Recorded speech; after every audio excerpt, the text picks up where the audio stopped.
Hi, I'm Ashley Swartz, founder of Furious Minds. This is my weekly segment, and I wanted to talk this week about programmatic overall. And I was going to talk about some news and things like that, but I received a letter last week before I left for TV of Tomorrow from a fellow colleague in the industry named Kevin Lang at Mixpo, who suggested some things about the content, gave me some great feedback. I was very grateful. And what I realized after doing the panel at TV of Tomorrow last week on programmatic television buying, and I'm doing two more, one for the buy side, one for the sell side next week at Video News, which is Will Richmond's event in New York.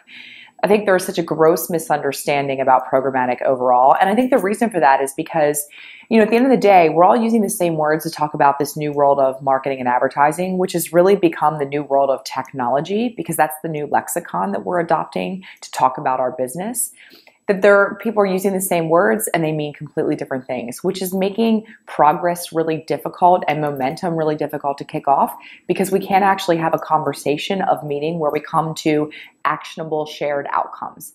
That's sort of validated by a Media Post article that offered a statistic that in a recent study by Forrester, this is from June 18th, the Association of National Advertisers said that 67% of marketers say they're either unaware of automated buying technology, don't understand it, or need to learn more about it to apply to campaigns.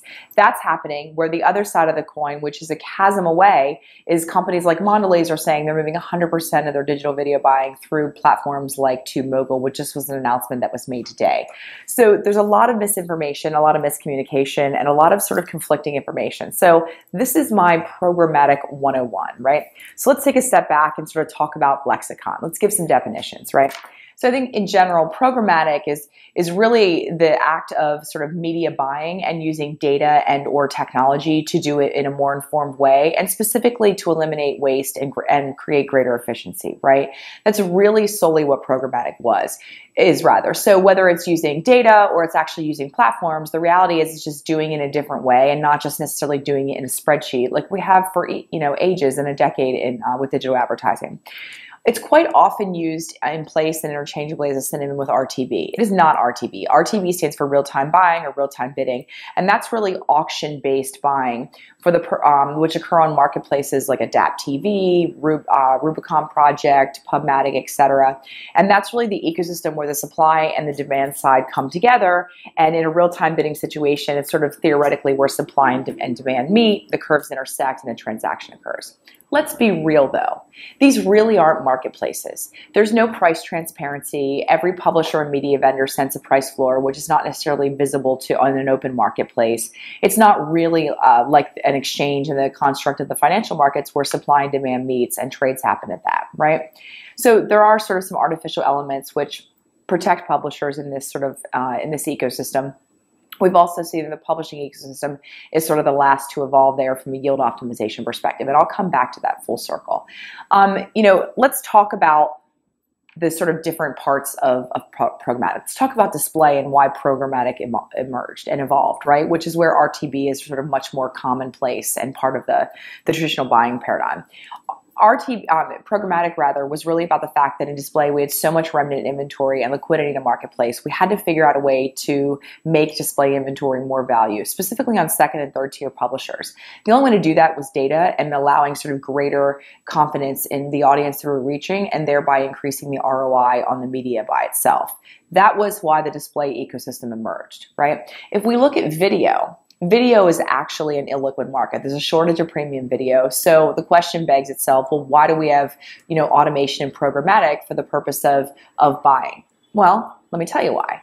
Because when we first started out about 3 or 4 years ago, we had things like the eGRP, and when OCR and VCE first became part of the conversation, it was because the industry, specifically the digital video providers like AOL and Yahoo and Google, they got excited about eGRP because they wanted to tap into and cannibalize television dollars, because that's still where the majority of spend occurs, right? The big dollars are with TV buyers.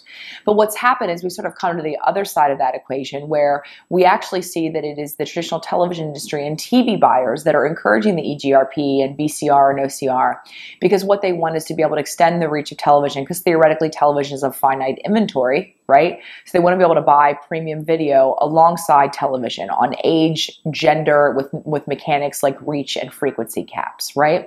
The only way to do that is through programmatic or automation, just the use of sort of technology, right? and data specifically to be able to aggregate against audiences instead of buying on impressions. And so that has really caused the emergence of video, and why a lot of premium video spend is being moved to automated or programmatic platforms, right? It is so that video can be bought on an audience basis. Now where we are today. Programmatic television. What the heck does that mean, right? Well, at the end of the day, programmatic television is nothing more than starting to make television more efficient and going one layer below age and gender, and actually be able to target audiences with greater specificity using first and third party data sets and then marrying them. The actual buy process hasn't changed, right? We have these things called exchanges and private exchanges, which are actually sort of marketplaces that are self-contained to pre-bought inventory at a pre-agreed upon price, kind of like a blanket order, sort of like the upfronts for agencies. So the actual transactions, the sort of sales cycle around television hasn't changed. We still have the upfronts, we still have scatter inventory. Local is starting to change because they're slightly more aggressive with companies like Cox going into really sort of more purist programmatic buying. But the reality is the prices are pre-negotiated. Inventory sort of is allocated to a certain buyer or a certain agency through a certain technology platform, and it's bought on an on-demand basis, right? And it's bought using data to make it more, to produce better returns, ROI on the investment and the activation, and actually eliminate greater waste. That's really kind of where we are at a point in time in programmatic.